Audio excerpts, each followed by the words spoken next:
1946, Red Hollow, Wyoming. The wind came first. It always did. It slipped down from the hills before sunrise, cutting across the open land like it had business there, rattling loose tin and dragging dust across the road that led out of town.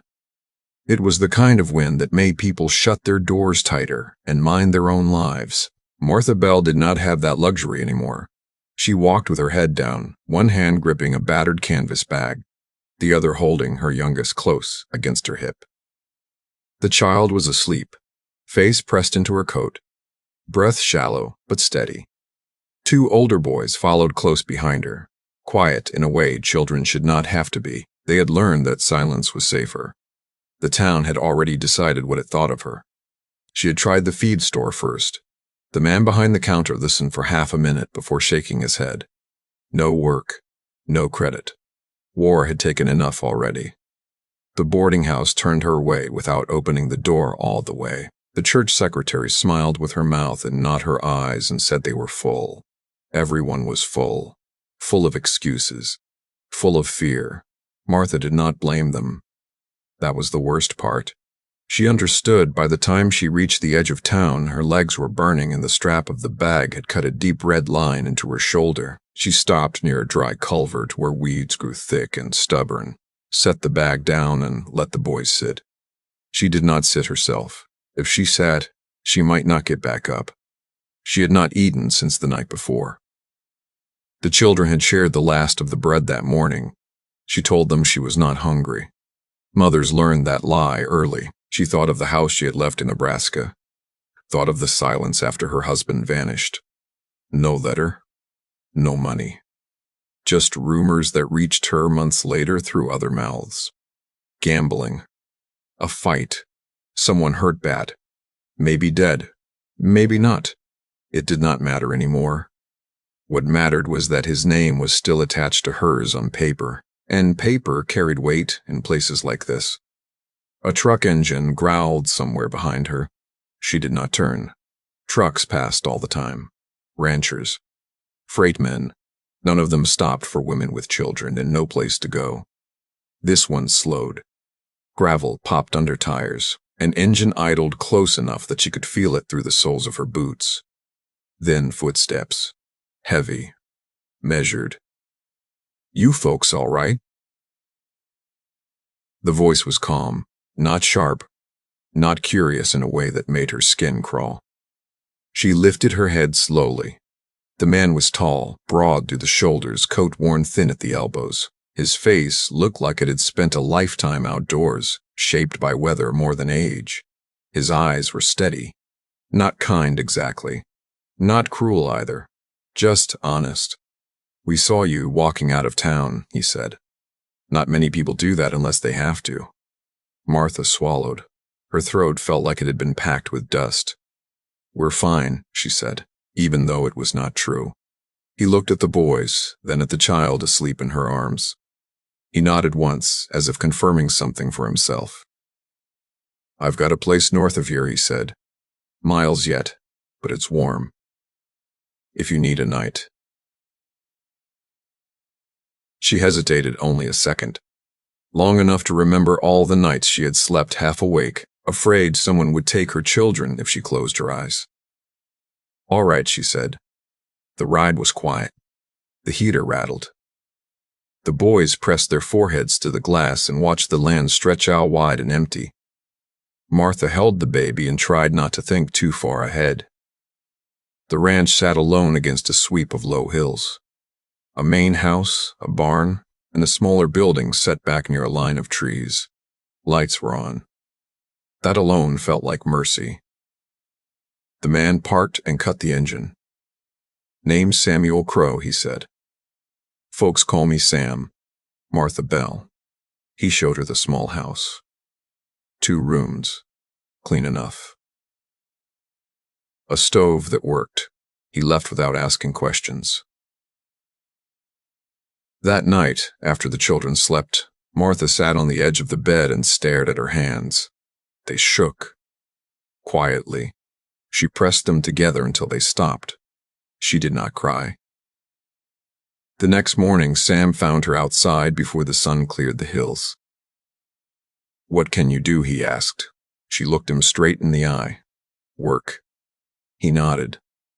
That was how it began. What Martha did not know yet was that Red Hollow had a memory, and so did the law, and men did not disappear without leaving shadows behind them, and some crimes waited years before deciding who they belonged to. The days settled into a pattern faster than Martha expected. She woke before light, started the stove, fed the boys, and stepped outside while the frost still clung to the grass.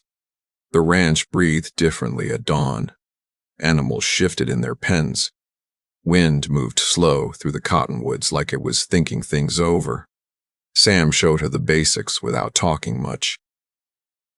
How to scatter feed so the chickens did not turn mean. How to hold a bucket steady so the goats would not knock it from her hands.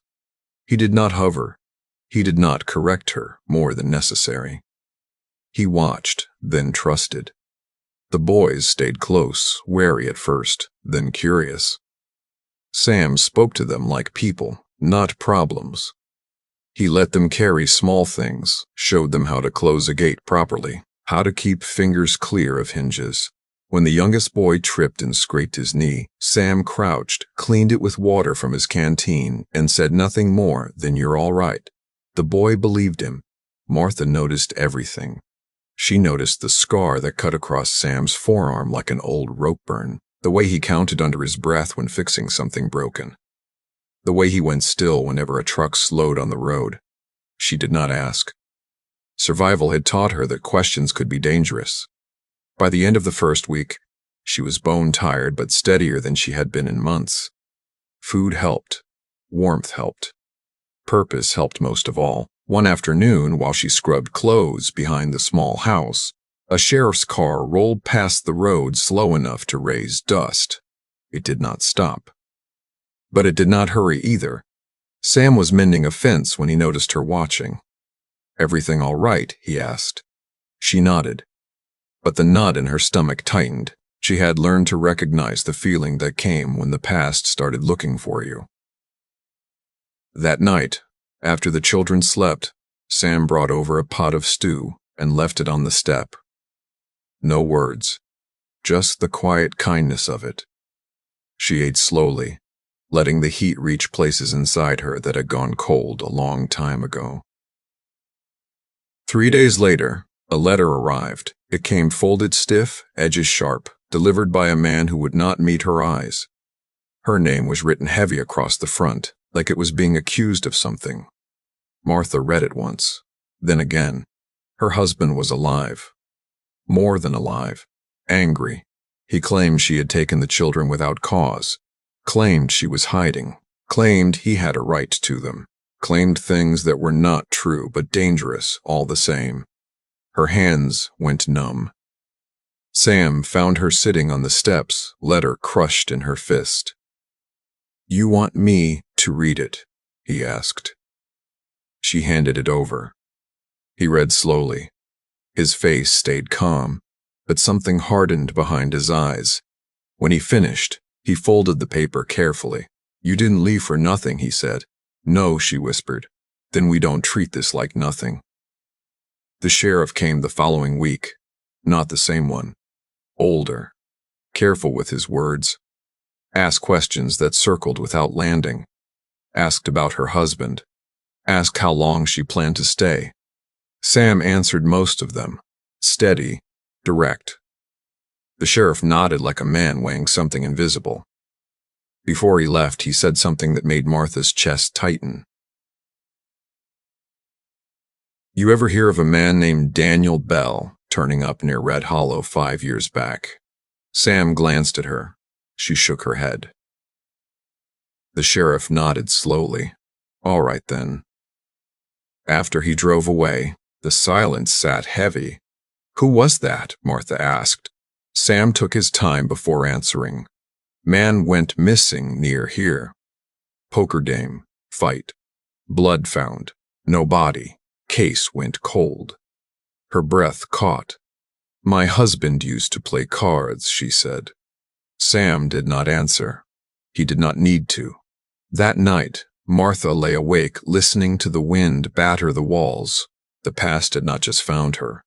It had found where she was standing, and it did not care that she was tired. Over the next weeks, things shifted. Small things at first. A stranger asking questions in town. A truck parked too long near the road. Looks that lingered. Sam stayed the same. Calm. Present. He worked harder, fixed what needed fixing, made sure the boys were never far from him when outsiders were near. One evening, as they closed up the barn, Martha spoke what had been building inside her. "If staying here brings trouble," she said, "I can go." Sam stopped what he was doing. "No," he said simply. "You don't owe me anything," she said. "I know," he answered. "That's not why." He looked at her then. Really looked. Not as help. Not as burden. As someone who mattered.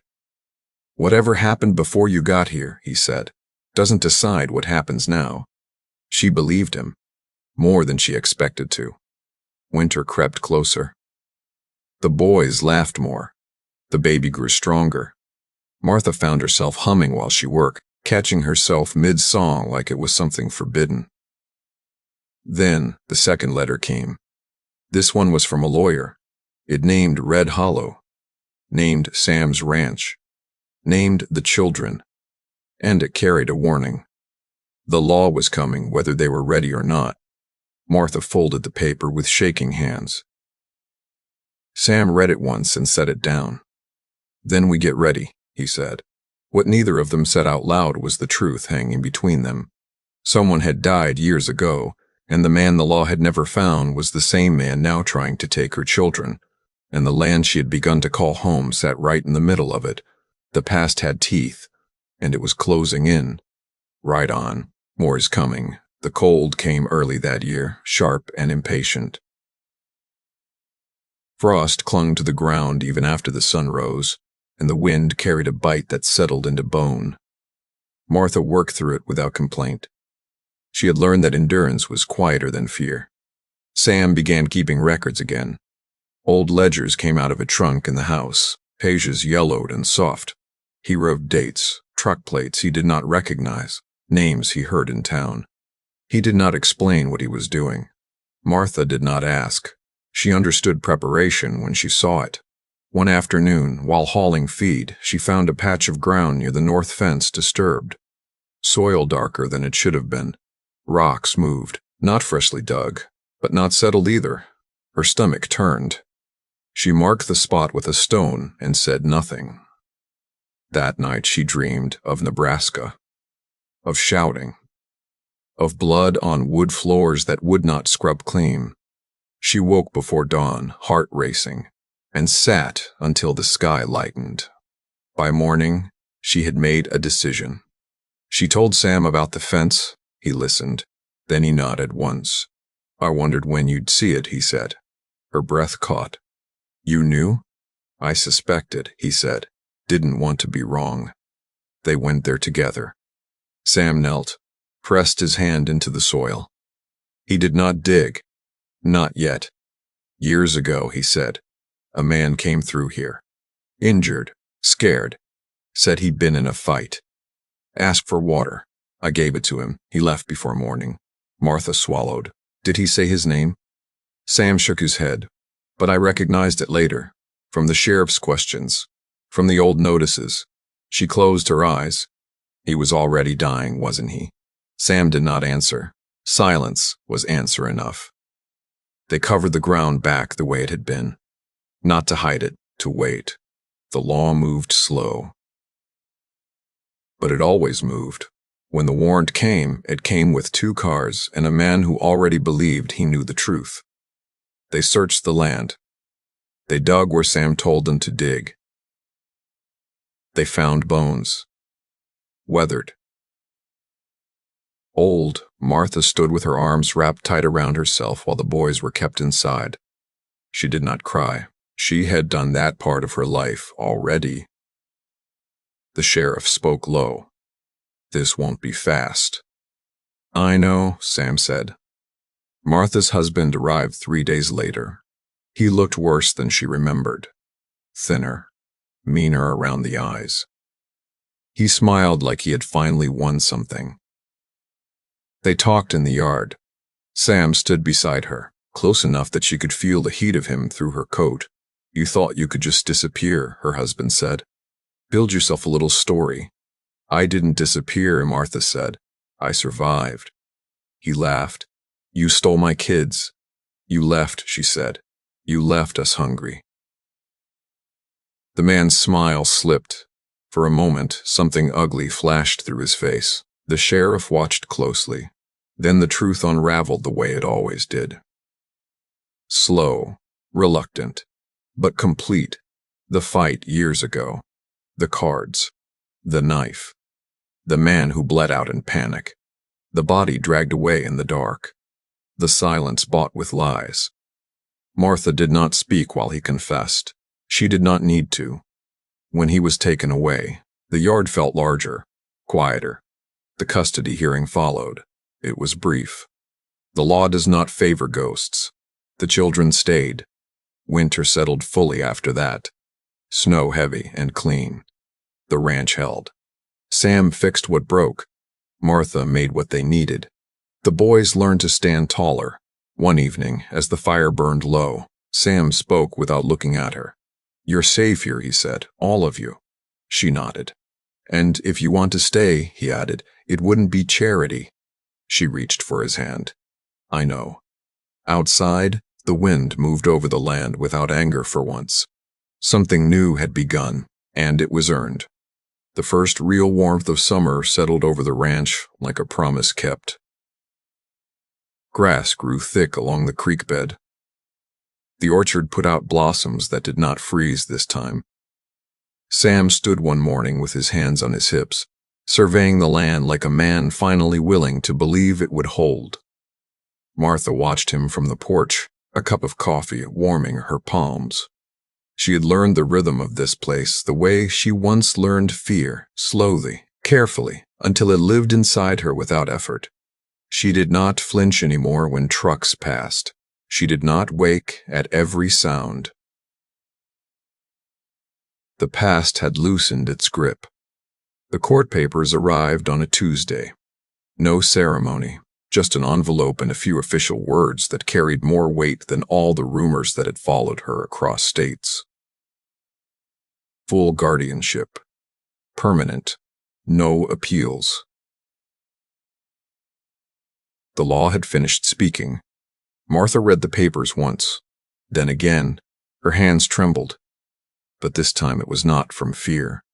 Sam came up behind her, did not touch her at first. He waited. "It's done," she said. He nodded. "Good."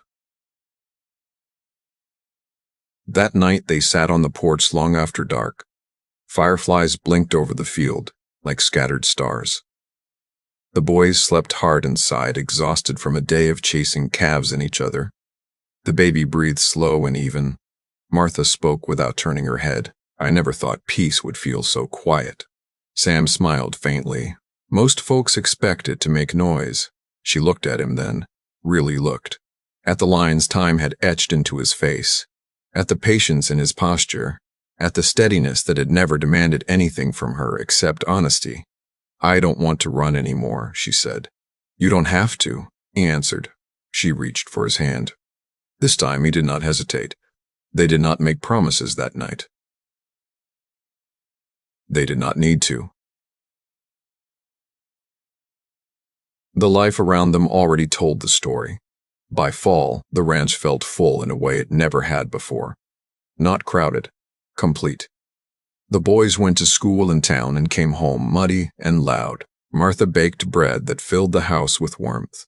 Sam built a small addition onto the house without saying why, though she knew. He worked late into the evenings, measuring twice, cutting once, like he did everything. When winter returned, it did not feel like a threat. Wood was stacked, shelves were full. Coats hung ready, the wind could howl all it wanted. One evening, as snow pressed against the windows, Sam set a small wooden box on the table. Inside was a simple ring. No shine, no excess. "I'm not good at speeches," he said, I know, she replied. He looked at her then, serious and certain. I don't need saving. Neither do you, but I'd like to walk the rest of it with you, if you'll let me. She did not cry. She smiled. Yes, the wedding was small, quiet, honest. The boys stood tall beside her. The baby slept through most of it. Sam looked at Martha like she was something earned, not claimed. Life went on after that as it always does. Chores, seasons, repairs, laughter, losses that no longer felt like endings. Years later, Martha found her old travel bag tucked away in the barn loft. She opened it once, then closed it again. She left it there. Some things did not need to follow her anymore. She stood in the doorway that evening, watching her children move across the land with confidence and ease. Sam came up beside her, slipped an arm around her waist. You ever regret stopping here? He asked. She shook her head. This is where I learned who I was, she said. The wind moved gently through the grass. The house glowed warm behind them. A life built from endurance now held joy. Some stories aren't about escape. They're about staying. If this story moved you, subscribe and keep walking the frontier with us.